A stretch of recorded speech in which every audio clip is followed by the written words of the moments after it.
effing day, all effing night. Whether that be that you've got a really funky business plan, looking at you, business plan. Karen looks at me because I still have not done business plan. Luke said one day, just why didn't he have a dad like other children did? And I just said that I felt that his dad wasn't good enough to be dad, and that one day I'd find him someone who was. Hey, it's Veena V and welcome to Mum to Millionaire. Oh my God, you are gonna love this episode. I think for a lot of us mums, we start our business and sometimes we never maybe have that vision of hiring people or becoming like this proper like CEO. But I think it's really important to get the tips and advice on how to be a good leader, and there's nobody better than my guest today. She is a mother of one who's 26 now. Is he 26? 24. 24. Yeah. He runs his own business, taking over his mother's footsteps. Please welcome to the show, Karen West Wiley. Thank you for Woo, woo, woo. Thank you so much for coming on.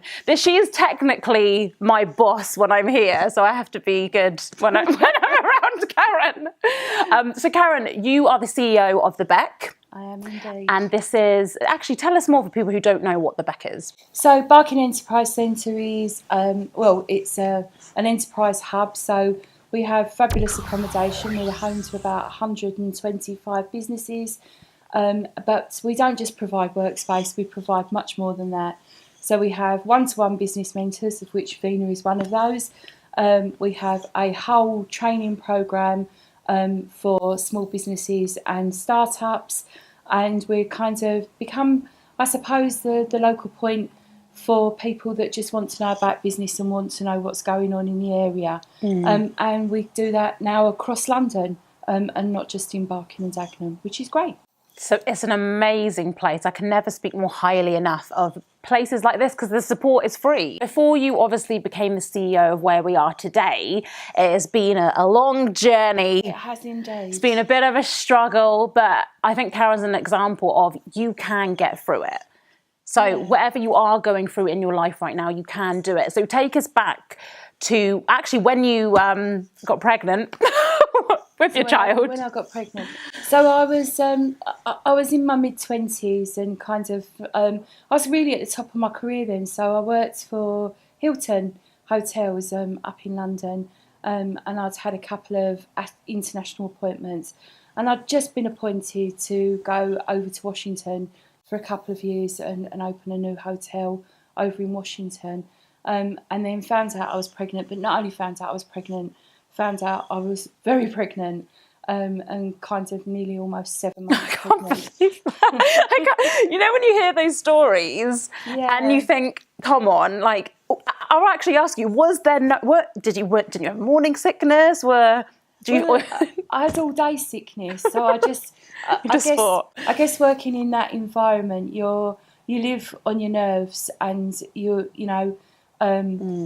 every day. So you do the rotas for waiting staff, and they'd be on from kind of 7 till 3 or 3 to 11 or whatever it is. And mine would just say AFD, and sometimes it'd say AFDN, and they'd say, what does that stand for? I was about to say, what does that mean? All effing day, all effing night. And that's kind of what it was like, really. So the fact that things had stopped and I wasn't really taking any notice, I just put down to the stressful life. It had happened before. So I just, I know if I went to see the doctor, he'd say, slow down, you're living this kind of lifestyle that's not gonna continue. So I guess, with my job came my home. So then to give up work meant I had to move out of the flat that I was in. So I ended up back at home with my mum, which was no bad thing at the time because my dad was very, very ill. So it meant that I could lend my support through the final stages of my pregnancy to support in my dad, who sadly passed away when my son was 4 months old. And then obviously because I'd lived in the borough, I was in those days it wasn't so hard to get accommodation, and I found myself in a tower block on Gascoigne Estate with Luke as a baby. And I have to say, probably some of the happiest times I've ever spent in my life in that flat. And when we were due to move out, when Luke was about 8 or 9, and Luke flatly refused to move. I think he would still be there if I hadn't sort of dragged him out. So really kind of, a time to really evaluate life and where I was going with it. I kind of knew I needed to go back to work and I needed to find a career, but I also wanted something that fitted around being Luke's mum.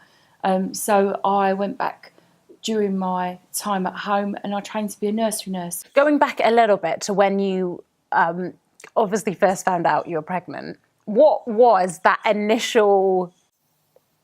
your initial feeling?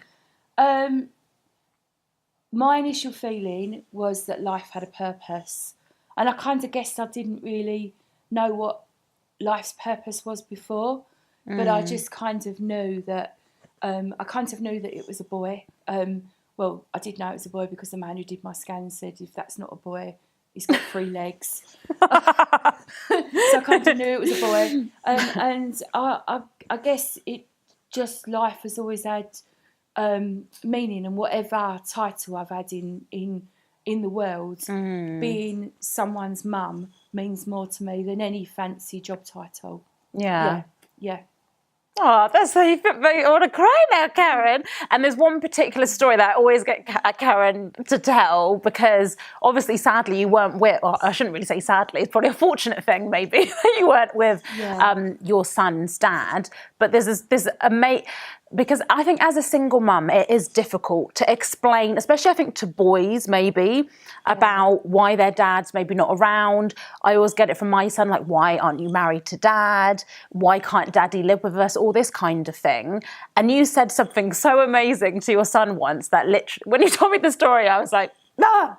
So, I'd had those questions. I can't remember what age Luke was, probably about 5 or 6. And I started to ask questions. He'd started to play football. I was the only mum on the touchline at 9 o'clock on a Sunday morning, surrounded by all the dads. And Luke said one day, just why didn't he have a dad like other children did? And I just said that I felt that his dad wasn't good enough to be dad, and that one day I'd find him someone who was. And we got married 12 years ago next week to my husband, who is Luke's dad, by any shadow of a doubt. He always says I did an amazing job bringing Luke up, but he is the one who taught Luke to be a man.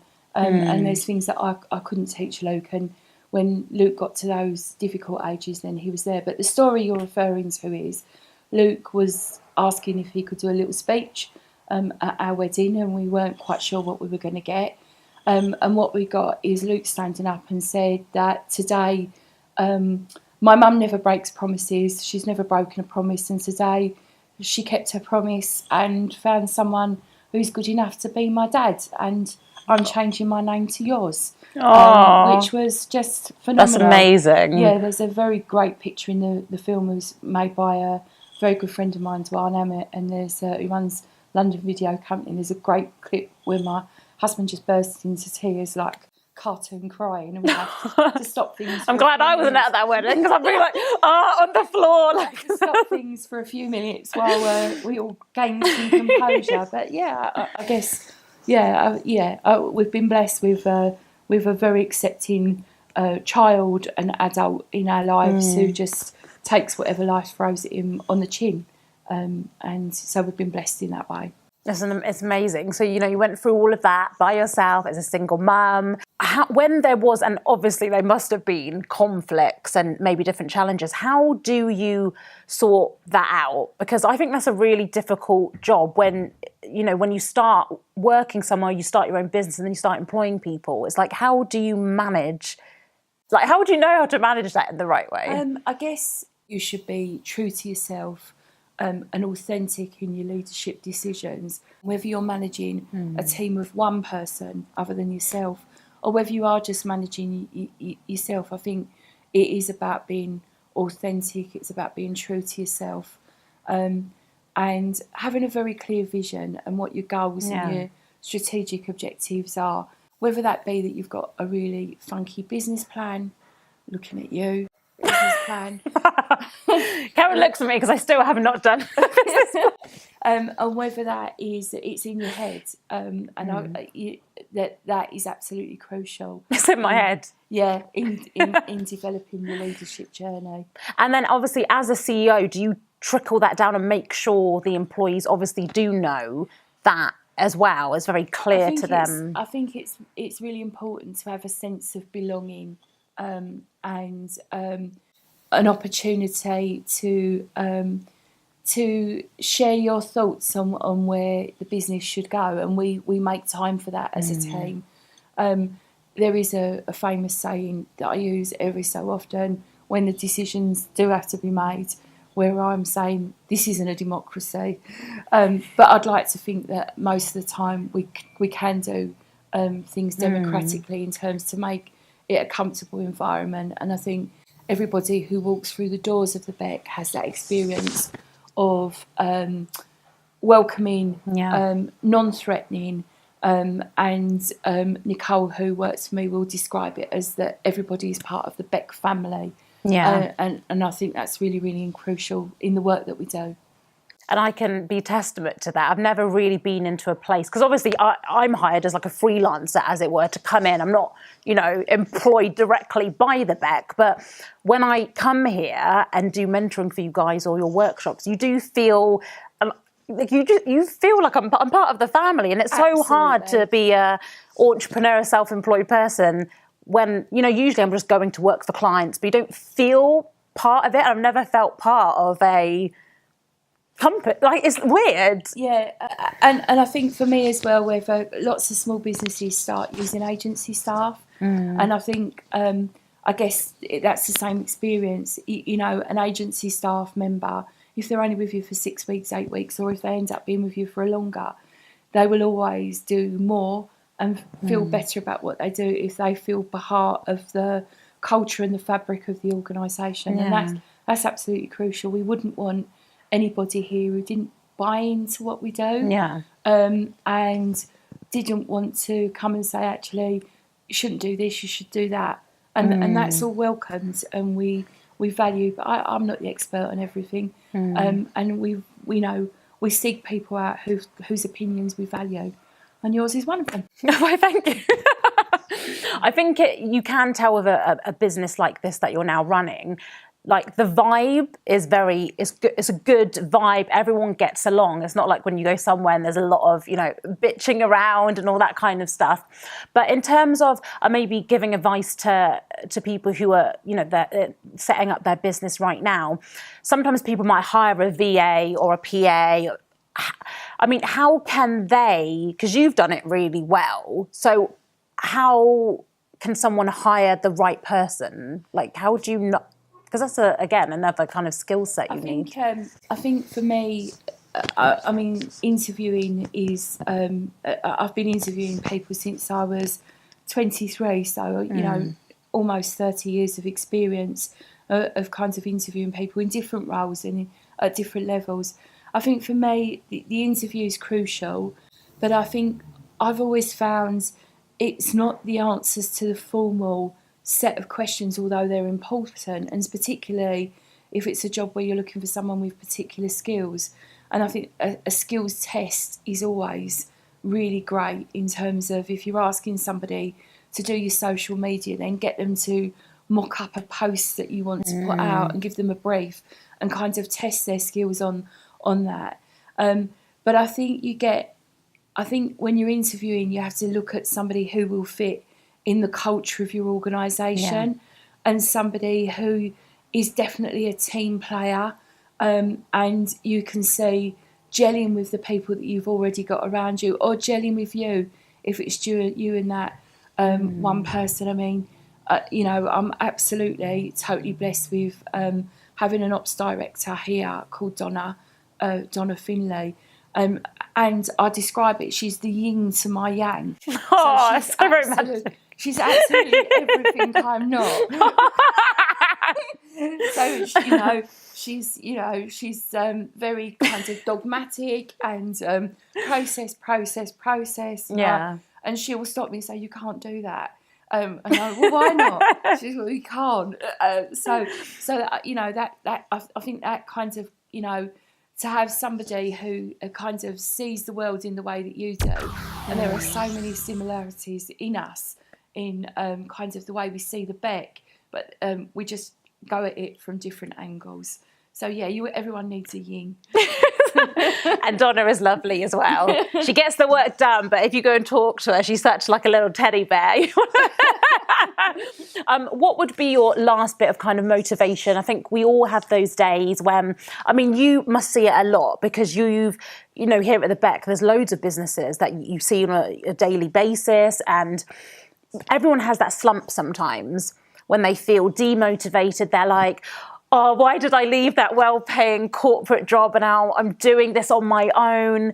Actually, 2 questions. Number 1, what is the most common problem you see? And then what would be your motivation for people? The most common problem that we see is people with a great idea, but no idea. A great idea, but no idea of how to get that idea off the ground. Yeah. And we see people that have been to numerous places for advice and then come back and still unclear around their goal setting. And so for me, you might not be at stages where you need a 76-page business plan like we have here at the Beck, but you do need to kind of have a plan of where you are going to take that business and not just the immediate plan, but the long-term goals for what you want to achieve, but realistically. So, you know, we see an awful lot of people who think that this time next year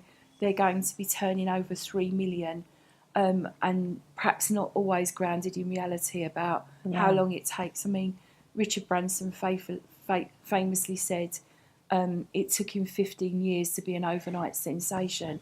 And I think people have unrealistic, the stories that hit the media about someone who came up with a product overnight and went to market and made 7 million are few and far between, and they're not always grounded in reality.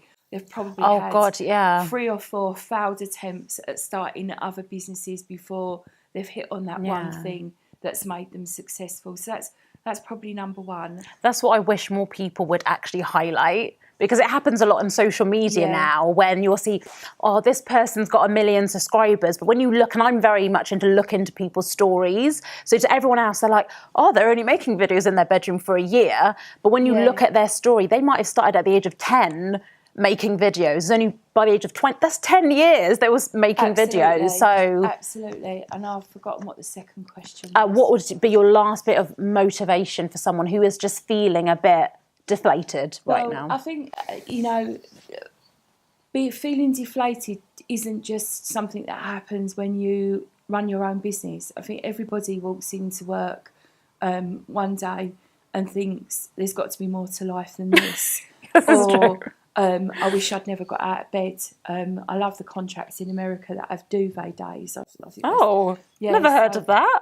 Some of the big corporates in America, so my husband works for Credit Suisse, and in there they've got 3 duvet days, which is the days that you can just get up and not pretend to be ill and not pretend there's a family emergency and just go, I just don't feel like coming in today. Wow. I'm taking a duvet day. So, which is great.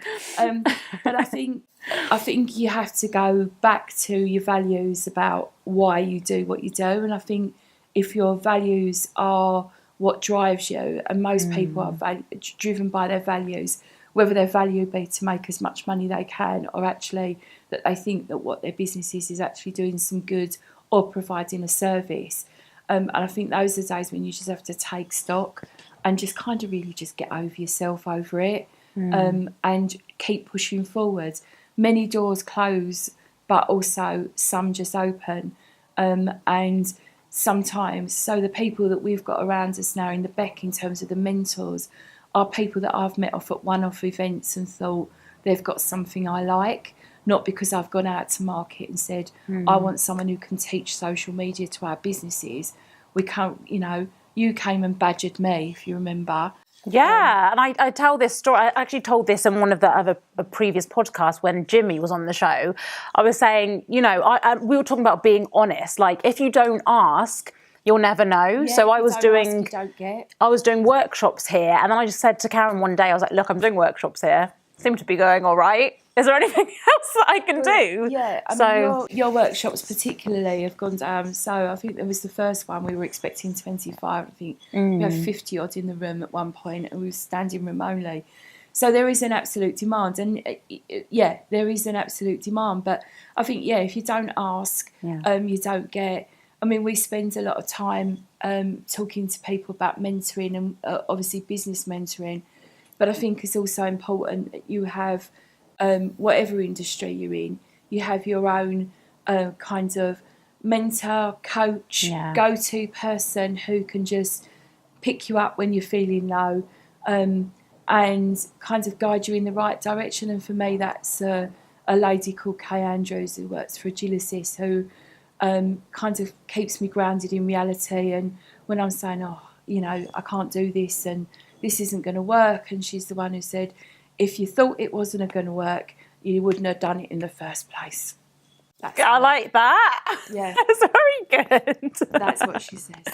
I'm going to put all of Karen's links below. So if you want to contact her, you can. All the links for the Beck will be below this video. And thank you so much for doing what you do. And I know sometimes you find it hard, but I think your story, it is an inspiration, because I think for any single mum to see someone, do that, be on a council estate, and now you are the CEO of this amazing company.